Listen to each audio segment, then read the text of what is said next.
Hey there, y'all. I'm Juliette Miranda, and welcome to a rather special episode of the Unwritable Rant. Today I am joined in the Rant Ranch living room by the lead singer of Kansas, Mr. Ronnie Platt. Hi Hello. there. I am so glad you could trudge out through this insane Oh my blizzard we God, are it's having. like Christmas here. Yeah, after that intro, though, I got a taste for gumbo. Right? Yeah, you feel a little bit of that New Orleans? Yeah, it's good stuff.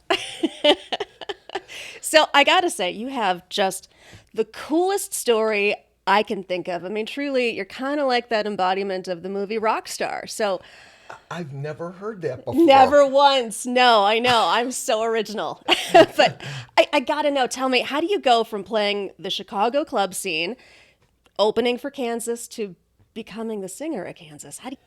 Went to work the next day, which I wrote that on a Wednesday. Thursday, I come home from work, check my messages, and here I get a message from Rich Williams. We're about to Wow. go on stage in Houston. If you get this, give me a buzz. So I call Rich and talked to Rich for about 20 minutes, and he said, Phil will call you tomorrow. And I'm like, this is pretty cool, Well, you know, sure. Yeah. And I talked to Phil on Friday. And they said, Phil said, would you be willing to fly to Atlanta on Monday and meet with Rich and I? And he was very direct, saying, we're not having you come out to sing. We've seen you in Shooting Star. We've seen all your stuff on YouTube. So they knew your voice. They knew my voice, and we did shows together. Yeah. And I got to tell you, this lineup, I never get tired of saying this lineup. When we played together in the Moon Dance Festival up in Walker, Minnesota, the lineup just for Thursday was Shooting Star, Foghat, Kansas, Sheryl Crow, Wow. and Journey. My God. That was their Thursday Wow. lineup, and it goes through. But anyway, they were very, direct with me about not having me sing. They saw Sure. me sing. They just wanted me to meet with them, see if I was a nice guy, if I would fit in with the band. And I flew to Atlanta on Monday, met with them, flew right back Monday, and went to work Tuesday morning, checked my email, and got an email from Philly. Hart, congratulations, you got the job. The band is pumped. So Wow. everything really happened in a matter of 6 days. Wow. And then your life just changes completely when that Pretty happens. much, you go back to work and, It's all walk in, different. go to the owner of my company, John, Mr. Carmen, can I talk to you for a minute? I won't be driving for you too much longer, but they were big fans of mine and Sure. loved all my bands that I was in, so they let me get away with murder. Always let me take off to do shows and stuff. So they were very good about that and just so excited for me. And Well, tell me about the first couple of, months with Kansas. I mean, you're walking into a band that's been established for 40 years. And yeah, they're known for this high level of musicianship. which only makes me more amazed that they hired me. Kidding. I'm Stop. kidding. Nobody believes you. Right. Sure. All right. Right. Okay, thank you. No, it is a high level of musicianship in this band. And the first couple months, of course, preparing to go down to my first rehearsal, Well, what's going through your I head? kind of had a little, element of confidence because I was such a Kansas fan Sure. of Yeah. course, Yeah. and I mean, not only did I know Wayward Son and Dust in the Wind and Point of No Return, but I knew a lot of the deep cuts, being a fan for such a long Oh, time. yeah. You had that And my old advantage. band, Chaser, that was together from 82 to 87, Hi, Frank. we played a lot of deep cut Kansas. We played Right Away, Play the Game.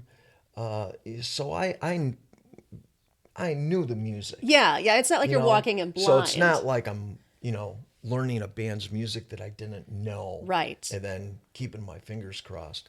So the first rehearsal went really good, and it was right before doing our first show in Oklahoma City. I saw a little episode of Behind the Music, VH1, Sure. and it was with our friend Styx, and they were interviewing Lawrence, who took Dennis's place in the band, and he was talking about how the fans, when he first started touring with the band, weren't exactly Yeah. I mean, nice. did you have any misgivings about So, oh my that? God, I'm Yeah. watching this and I'm like, I'm taking Steve Walsh's place. Right. They're going to skin me alive. They're going to put me on the spigot, Fans are not set kind. the rotisserie No. to slow, and just turn up the flame, right? And thank God, thank you. Thank God everyone has just been, from day one, from my very first show, has just been so welcoming. I thought to myself, if I went over 50% of the Kansas fans, I'm going to count myself ahead of the game. Absolutely. And I really think that it's more like 90% now. And I think the crowd reaction of our shows now, and just the band is on fire now, and everything's just firing on all cylinders, and it's been great. So that early nervousness, anticipation of, are they going to accept me? Right, yeah. It left pretty quickly. Well, it seems like it was such a seamless transition. I mean, really, you just matched the band so well. Thank you. Yeah, it's really cool. And looking at it now, it's been, 5-ish years since you've been with I'm them. quickly approaching my 5-year Nice. anniversary, and it's such a weird perspective, because I feel like in some ways it's been 5 months, because that's how quickly. Another thing I should say is, when I met with Phil and Rich, and I got the job, and they're like, oh, well, we're doing probably around 60 shows a year, and my first full year, being 2015, we did 99. Wow. So in 16 we did 98, and just really have kept up that pace. So it's been wild. Have you brought any sort of new perspective to the band in maybe the way that they're doing their shows or song choices or anything like that? Well, in all my interviews, I always kid, because they could never ever leave the set list responsibilities up to me. Well, you're a Because fan I'd be first. going album to album. Yeah. We're playing that one, that one. Our show would be 5 hours long. It would be. I'll be fine, no problem. Your voice can handle it. You're fine. Okay, sure. But just the set list would be extremely long. Right. Well, and you've recorded with the band now. They released Prelude Implicit. Yes. First studio album in 16 years. What was the process of that like? How collaborative was it? This is the gift that keeps on giving. What I really came into this blind. I really didn't know what I was signing on for. I thought, here's my second opportunity outside of Shooting Star to be a full-time musician. Yes, yeah. So I mean, that's really has been my lifetime goal. And back in the day, I never really had any illusions about being, in Kansas, or being the next Bon Jovi, or Oh, how could you know? I just, Yeah. you can't predict that. I just knew that I wanted to get into music full time and make a living at it. That was where my heart was. Sure.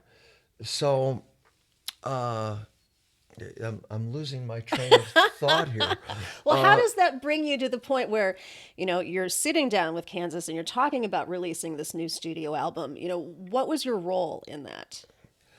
Well, now that you refresh my memory, back to the gift that keeps on giving. Yes. I never expected the band to be, and the kudos really go to Phil and Rich here. Here's a couple of guys who are now doing this in their 47th year Right. that still want to put new music out under the Kansas name.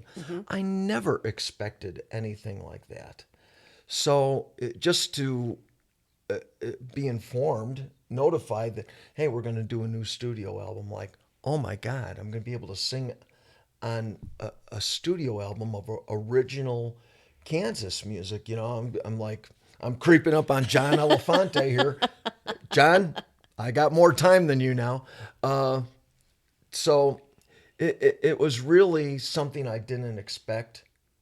And then to start recording, and we have like a writing sabbatical. We went to a hotel in Florida, and where we rent a conference room and set everything up in a circle. Wow. And everybody just starts, tossing in ideas. And so it was pretty wild for me to be a part of To that. be so intimately involved in it. Right. And something I never expected. I'm like, talk about a band that has this massive library of music to pull from, could easily rest on what they did in the past and have more than enough music. So it really was a gift for me anyway, to be a part of that. And then on top of that, to be asked, to submit my writing. Sure. Pretty wild. I always say that, I won the rock and roll lottery 3 times over, with not only becoming the lead singer of Kansas, but singing on a studio album, but also having a big hand in writing lyrics for that. It's 6 years ago, if you would have told me, yeah, you're going to be writing lyrics for the same band that Kerry Livgren wrote lyrics for. Are you kidding me? Said, we've been hitting the bourbon a little too much there. I know. Are you going to finish that? No, I'm kidding. I'm kidding. Well, I might as well have some since you call it out. Okay, well, rock and roll, right? Power of suggestion. Well, you were talking. Okay. Oh no, have at it. Woo! It's not that strong. Wait Now, come on. It's not that strong. You could launch the space shuttle with that You're stuff. a musician. You should be used to the smell of whiskey. It's probably one of the most unique things about me. I've never got into drinking. I never got into drugs. That's incredible. Which is, back playing the bars in the 80s. Right. Ooh, boy. That just seemed to be such commonplace. How I never even got tempted. That's an incredible and it was strength offered of character to me many times. In the 80s. Hey, man, want to do a bump? What's a bump? That's how everywhere. That's how naive I was. So well, and you're in the right band now. I mean, Kansas doesn't been known for the live it up sort of party atmosphere either. Really? Oh, uh-oh. Well, in the 70s, Well, everybody in the 70s. 70s, Yeah. it was pretty commonplace. So, and then carrying on into the 80s. So it's just crazy how I never got involved with that aspect of it. Well, and we've been talking about, your past in the Chicago music scene. I think we should probably mention here how you actually came to be sitting on my living room sofa. Yeah, and it's very nice. Yes, isn't it? This isn't an everyday occurrence, of course, but I knew you when you were in Ara. But you also played in a band with my guy and my producer called The Saints. Yeah. Yeah, so, and I was slinging PA, too. Oh, my God. Wow, God, that was a lot of work. And it's funny because I was trying to dig up a little dirt on you, and I don't mean that in a bad way, but just something to add a little color to this interview. Really? Do you have a front end loader? Because that's about how much dirt you could find. The problem is, I was grilling my guy, I was grilling Frank, the guitar player from the band, and Yes. everybody was just like, "Oh my gosh, I loved playing with him. He was so much fun, greatest singer ever." And obviously not involved in the drugs I know, right? Check to Frank. Many zeros. But the Chicago scene is so incestuous and brutal and, It was brutal, boy. And I really think that I did my first bar gig, and I think it was 1980.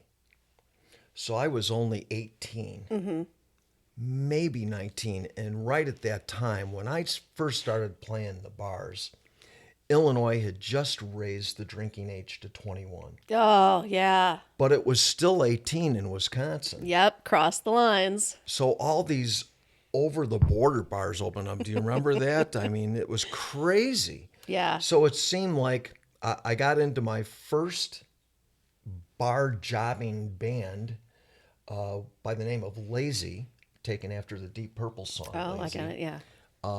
And here's some trivia for you. The guitar player's name in that band was Steve Walsh. Right. Dave's over there dying. My producer's laughing his ass off right now. I mean, ironic, Exactly, yeah. But we were together for, God, 2 or 3 years. And it was like I'd get off work, load the PA and my stuff in the van, and shoot up to Wisconsin to play these over the border bars, it was brutal to It is a grind. set everything up, and you've got the bar owners yelling at you to be ready on time, and then you're playing all night, playing the gig. And there were a lot of times I played on Wednesdays and Thursdays back then. Bars on a Wednesday night had 500 people in them. Yeah. It was crazy. I remember Haywire's in Burbank. Yes. Mm-hmm. When Chaser was playing in the 80s, on a Wednesday night, there'd be 500 people in there. It was really a different time. Absolutely. But God, I think about all the crazy gigs, and it was hard, but you're young. You don't know any better. You had the energy. You were playing music and having a good time. So in some ways, I look back on that as, such hard work and making next to no money. I mean, that was back in the days when there was no such thing as a house PA. There was no such thing as house lighting. So if you were a band that got a gig in a bar, you were the one responsible for contracting the sound system. Right. You were the one responsible for getting the lights. And you always wanted to put everything you could into your show.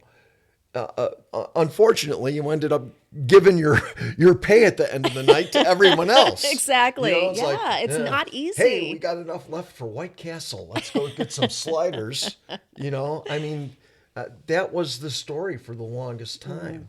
So I've cut my teeth. You have, yeah. There's no doubt about it. Well, and talk about a moment of reckoning. You have an incredible Cheap Trick story. Oh, yeah. L.A. County Fair, I wasn't with Kansas all that long. And I don't know how many times you've been to the L.A. area.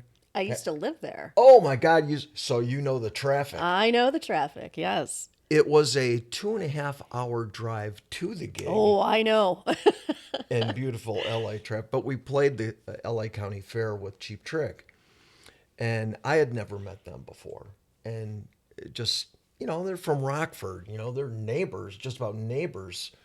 So I always idolized them. And actually, when I started playing the bars, they were just like, they had broke at that point, but they still had a reputation, and I was playing bars that they played in.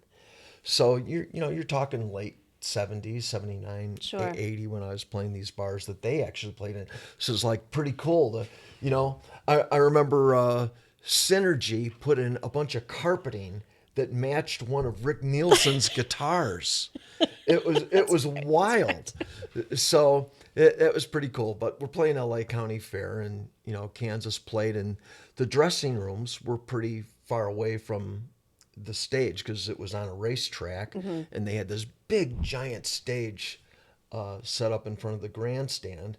So the dressing rooms were at the other end of the racetrack, so they were shuttling us back and forth. So Kansas, we do our set, and we go back to the dressing room, and they're doing the stage changeover for Cheap Trick, and I see Rich talking to Rick, and I had never met him before, and so I kind of like walk over to Rich, and Rich sees me. He says, "Oh, hey, Rick, let me introduce you to our new singer. This is Ronnie Platt. He's from the Chicago area."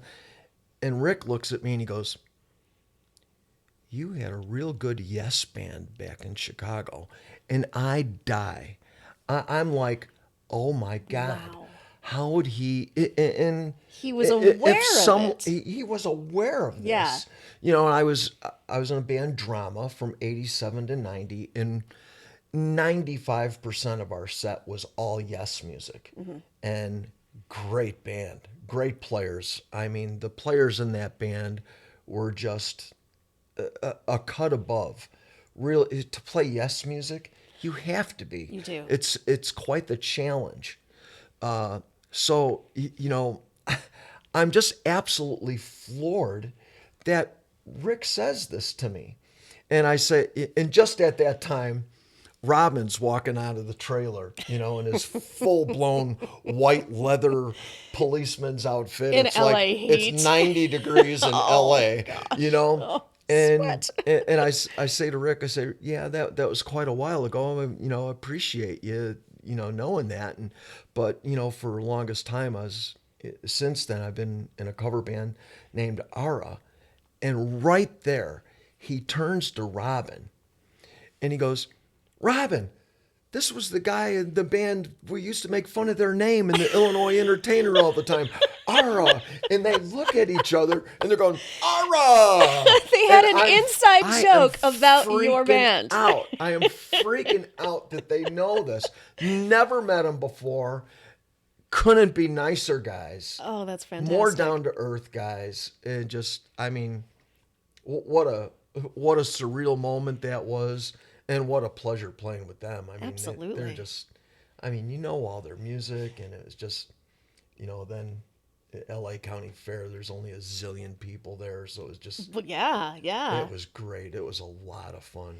Now, you were telling me earlier, and I find this fascinating, just the amount of work that goes into getting the live show together for Kansas. I mean, tell me about all of this. I mean, I don't think people understand what goes into making your show. Oh, that's where our crew, every one of them is worth their weight in plutonium. They really are. These guys work their butts off. To go into a theater, no theater is exactly alike. And to get the lighting up in the air, and to set up our stage, and to Chad Singer, who's our front of house and stage manager and manages everything of production. Everyone just works their butt off, and this isn't a drums, bass, and guitar. There's two full keyboard rigs up there. You've got Phil's drums, Rich's guitar collection off to the side of the stage. It really is an involved process, and how we pull that off, It's incredible. every time, on time, is nothing short of amazing. Well, and you do a lot of rehearsing just before the gig itself. Yeah, that's something that I really like to stress to people that don't know about the work ethic of Kansas. I can't speak too much of how it was before I was with the band, but I'm assuming it wasn't too different. Right. We get into a theater and we sound check, and we go from sound check, we usually eat dinner, right to a rehearsal room where we'll rehearse and drill and tweak stuff for an hour, sometimes an hour and a half. Then do meet and greet, come back, do some more drilling right before, sometimes it's 5 minutes before we walk on stage. Wow. Then do a 2.5 hour show. That's incredible. And you guys have such a crazy touring schedule. I mean, you guys go out on the road for what, like 90 days at a time? Even Oh more? my Yeah. God. Please don't suggest that. Oh my! Where's the defibrillator? Oh no! I don't want to kill my interview. So But it's really intense, and it is intense, but it's really great that the way we schedule things.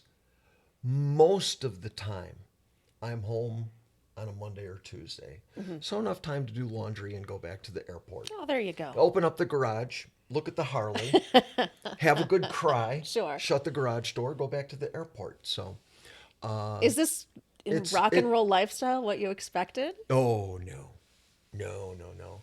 It's it's fun. I remember years ago seeing an interview with Gloria Estefan, and she said, being in the music business, it's not a job, it's a lifestyle, because it's not like a job where at the end of the day, you punch out, you walk through the door, and you leave your job behind you. The rest of the day is yours.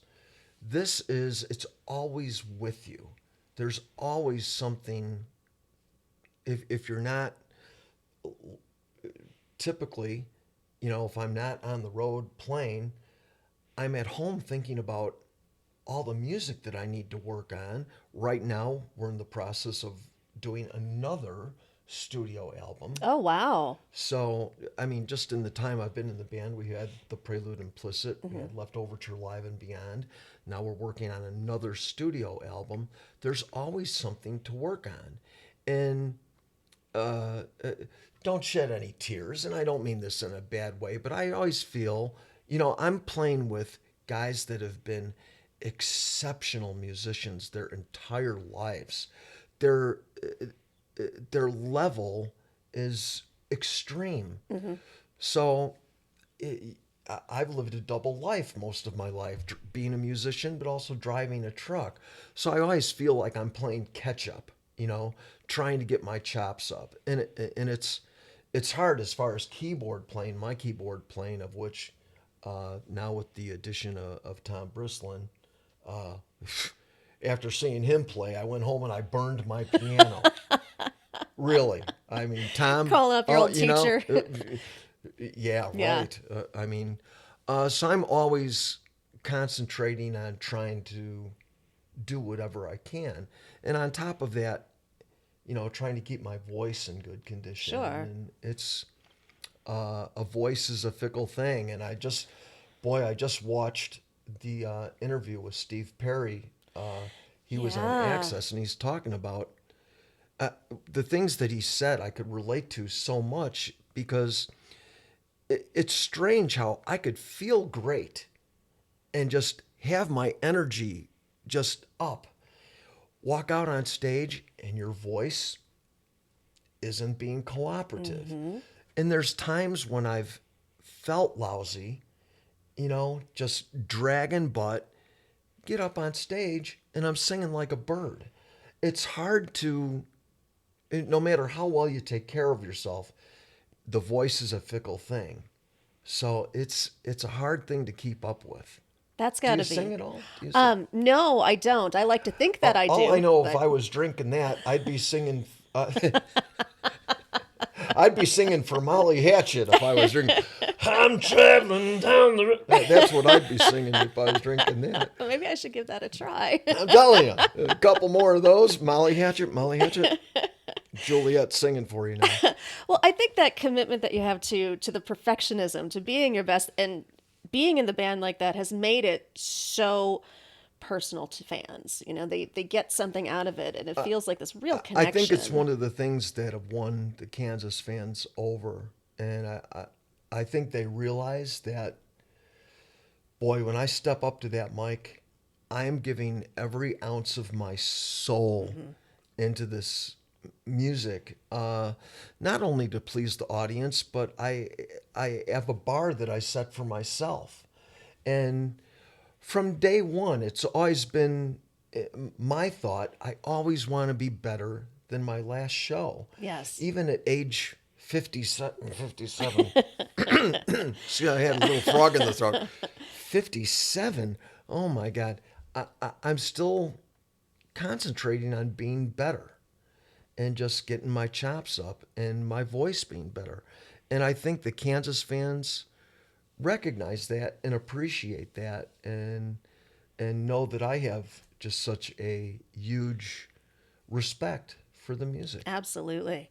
I find the legacy of Kansas just fascinating, the way certain songs crop up in the most unusual places. And I'm thinking specifically about Wayward Son and the way that it just became this unofficial anthem for Supernatural, the TV Yeah. show.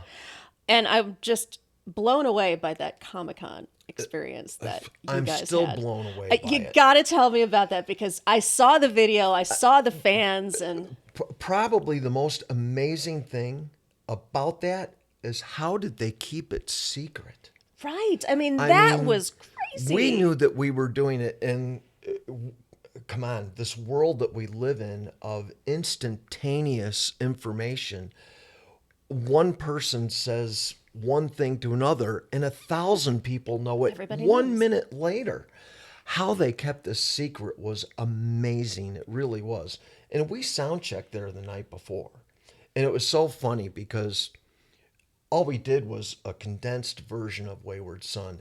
They run that thing to the second. Wow. I mean, it is amazing the people backstage that are pulling the triggers and lining things up. And, the actors, they walk out on stage and it seems kind of nonchalant, no, it is run and just scripted to the second.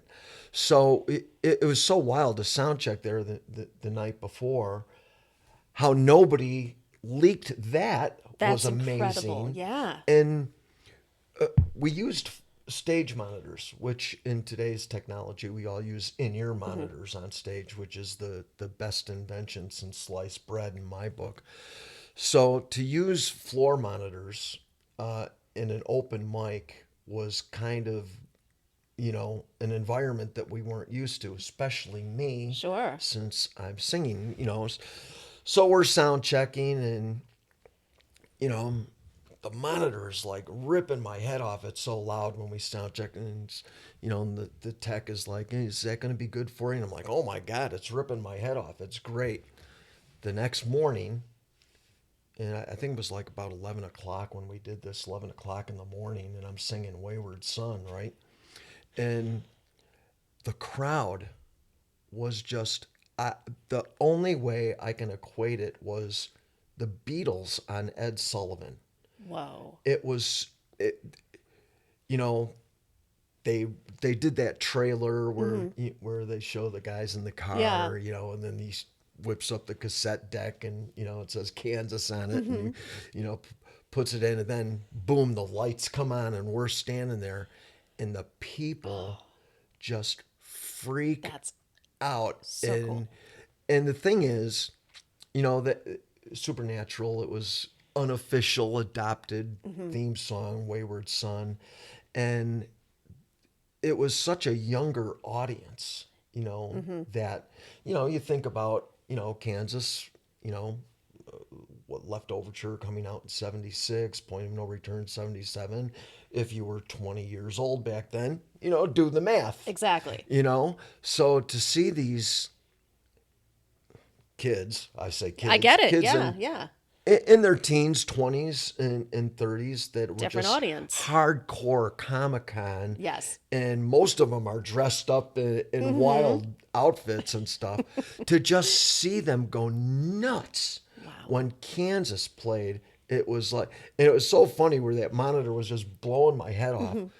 We start playing and the audience goes nuts. I can't hear a thing. Wow. That's how loud they were. Wow. And it's funny how, it was good for the Supernatural show. Sure. But it was also good for Kansas, because since that Comic-Con, I just noticed the audience, younger and younger people Really? in the audience.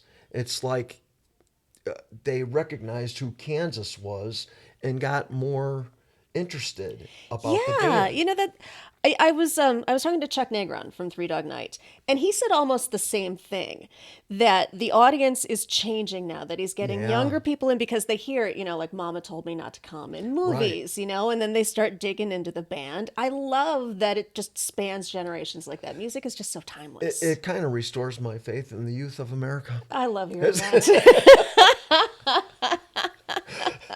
It does for kids to appreciate this music. I Yes. mean, Yeah. it really is because it's not, it's not basic music. It This is isn't. this is involved stuff. God knows I'm still figuring it out. Well, looking forward, I know you said Kansas is working on a new album. What else do you have Yeah. coming up? Are there any dates that you're looking forward to? We have a slammed schedule.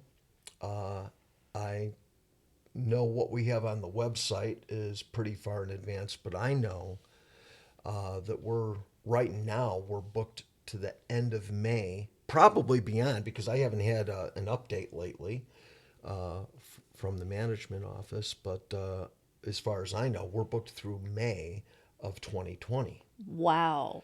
So I think I know what I'll be doing for the We next got year a and a lot half, going on. at least. So this the band is just like I said, firing on all cylinders. Of course, you've got Phil Leahart and Rich Williams there from day one, who have kept this train rolling all this time, which is absolutely amazing because you think about the music industry, the changes that it's Yes. gone through from the 70s, from when they started. And again, if you haven't seen the documentary Miracles Out of Nowhere, drop what you're doing after this interview and watch that documentary right now because the story of how Kansas came out of Topeka back in 72, Oh, 73. yeah. What the heck was in Topeka, Kansas in 1972? Nothing against a beautiful city. I've been there many times now, Something but in the water. right, I mean, really, really amazing. But to think about the changes in the music industry, not only in the type of music, how it went from classic to disco to grunge to the hair bands to grunge to all these different things that got really popular. That Kansas stayed a constant. That when it wasn't exactly the most listened to music, probably in the late 90s or early 90s, that the core fan base was still there keeping the band alive. Absolutely. So and not only the types of music, but look at and I listened to your podcast with Doc McGee Oh, yeah. He had great insight. talking about Yeah. when the Napster thing happened, and it's really a different animal now It is. when it comes to selling music. There, oof, I got a I got letter from some streaming company because I am a writer. I wrote some songs on Prelude Implicit, the lyrics, and it's saying all this stuff about streaming and stuff, and then it comes across what I'll make per play, per stream, and I kid you not, Yeah. it was like 0.00001 of what so after about 10 years I think I'll be able to You might get some I'll coffee. be able to supersize at Yeah. McDonald's 10 years from now if I collect all my royalties from then. Sorry, I keep hitting the mic, but it's really sad. That's the reality that of it. that is the industry today. Hopefully things will be worked out. Of course, you're going to make your money from performance, but Right. God, I remember, reading a few books years and years ago about, the music industry in the late 70s and in the 80s, how unless you were Elvis or Michael Jackson, even some of these big acts were only making 7, 8, 9 cents an album. Exactly. And this is back, in the 80s when This was the when an boom. album was Yeah. 8, 9, Yeah. $10 for your vinyl album. Exactly. Really? You're paying $9 for an album and the musician's only making 7 or 8 cents? Doesn't seem from right. that? Wow. Yeah. That's wild. But that's where, back in those days, where the writer made the music. And it brings me to another thing I watched about Greg Allman. Oh, yeah. Greg Allman, how he was telling the story about how he was getting these royalty checks and hiding them around his house. Stashed them Because in the he mattress. didn't want the other guys in the band saying, someone lifts up the clock on the counter and there's a, $40,000 check there to Greg Allman in royalties, And unfortunately, those days are gone. Well, yeah. Yeah. So hopefully something will turn around.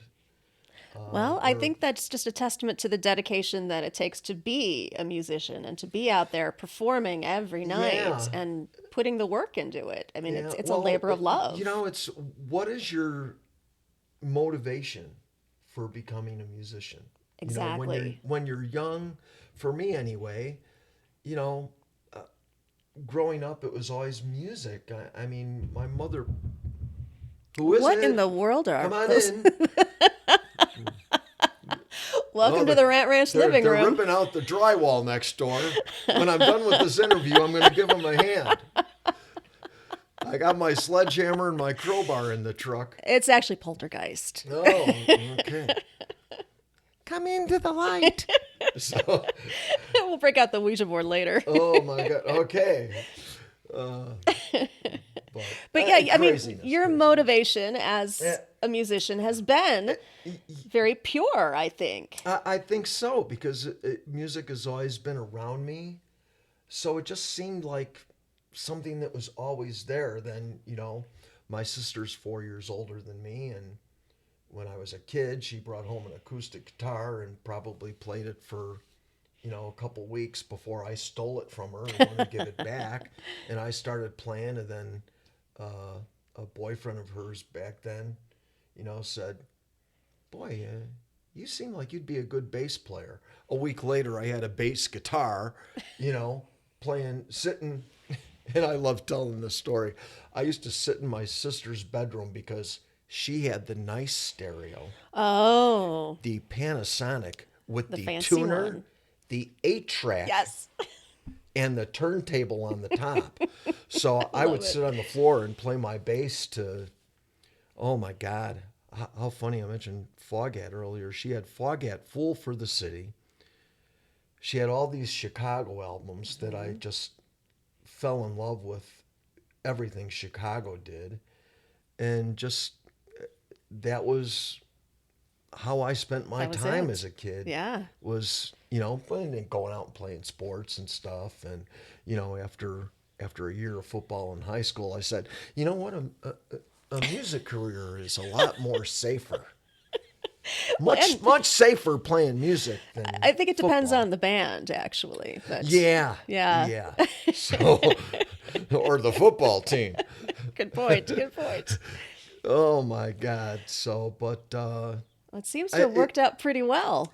yeah, but I just I got to love music, and when you're in high school, music is a God, when you sing in a band, that's a good way Makes to it pretty pick cool. up girls. Oh, yeah. you know? I was a sucker for the musicians. Yeah, but that that element is there, but you fall in love with the music. Exactly. And there's something so rewarding sitting in front of that record player with the guitar and figuring out those chords when you don't know what you're doing. Yes. And discovering that you just discovered that chord. It's it's an instant gratification. It's almost like an ownership in a way that Right, you've right. taken this into you, and now it's this part of you. And then it just explodes. Yeah. It Yeah. explodes. And then, then just discovering that, I could sing. And it was so funny. I've always been through school and stuff in grade school. I was always in choirs and barbershop quartets and stuff. But in high school, freshman year, I sang bass in choir. And then met a couple of guys from high school that, were playing guitar and stuff. And, Sure. They were like, into Van Halen, but then they were into Rush, bands that had, high vocals, Boston, Yeah, Journey, and I happened to be able to hit these high notes. And it was so funny that summer between freshman and sophomore year of high school, singing bass in freshman year, then coming back and, being in the choir and, Isn't that the the music opposite? teacher hears me sing something high and he goes, "Did you fall on your bike? Fall on your bike over the summer?" That's supposed to work. Yeah. That's a strange thing. Why do boys' bikes have that bar in the middle? Right, that and makes no girls' sense. bikes don't. They have the Could dip, someone yeah. explain that to me? I don't know So what to that tell has you. nothing to do with my voice getting higher sophomore year. He's cracking up. He's loving this. And He's I'm the dying. one drinking the But bourbon. and you're the one drinking. So, it was so funny to come back and after start playing in bands sophomore year where I just started singing. Yes. But I was also playing bass at the same time, so I was in big demand. Boy, I was playing because everyone played guitar, everyone played drums. Oh, they wanted the everyone bass played player. drums. Nobody played bass, so to play bass and sing, that was an in. But then going back in time, meeting the guys in the band Lazy, who the guitar player's name was Steve Walsh. There's a test later. There's a test. Remember Are you taking this. notes? So, but when I met Steve and Steve Latka, who was the bass player for Ara and still the bass player in Ara, he was also in Lazy back then. But when I met them, they were just looking for a singer, and Steve was and always has been an amazing bass player, and that's when I You knew. temporarily put down the bass guitar and started singing, and from that point on it was just singing for bands since then. God, I'm like backtracking here. Peace, Well- brother. Peace. I'm getting the wrap it up signal here Wrap from it my up. producer. So, Ron, I really. God, time has gone. Well, wait a second. I still got 3 more hours. I'll So- tell you what, you could sit here. I'm going to go. You're going to over there. And I'm not saying anything about the 47 empty bottles of bourbon that are over there. Not a word about that. No, of course not. Yeah, I know. He got here and I was just chugging right out of the bottle. So, But thank you for being oh my here. God, this and has been a gas. hanging and out and- Kansas fans, please, kansasband.com. Come to our website. We're playing all over the place, all over the United States.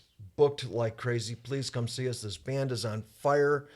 We love seeing you. The band's been doing great. We love to bring it to you. Hope to see you there. Y'all, thanks so much for checking out this episode of The Unwritable Rant. I'm Juliette Miranda. This has been Ron Platt of Kansas. Cheers, y'all.